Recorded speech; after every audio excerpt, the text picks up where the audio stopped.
সেই ভাইজিনাল লিকুইডের অংশটা, পদার্থের অংশগুলি ধারাবাহিকভাবে আমাদের পিতামাতার দেহ হয়ে আমাদের শরীরের ভিতরে আসছে।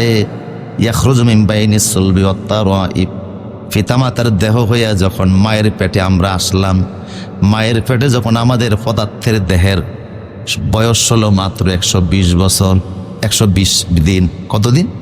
120 দিন।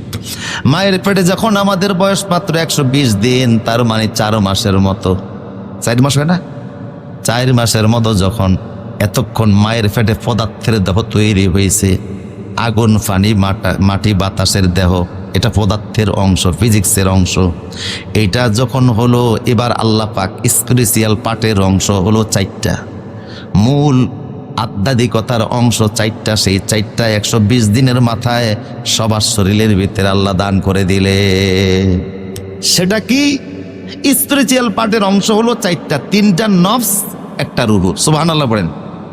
নফস হলো 3টা, নফসে আম্মারা, নফসে মুতমাইন্না, নফসে লাওয়ামা। এই 3টা নফস আল্লাহ দিলেন, আর একটা রুহু দিলেন। দিয়া এদিকে 4 ওদিকে 4, টোটাল হলো 8। এই 8 জিনিসের মাধ্যমে হলো মানুষ। সুবহানাল্লাহ বলেন।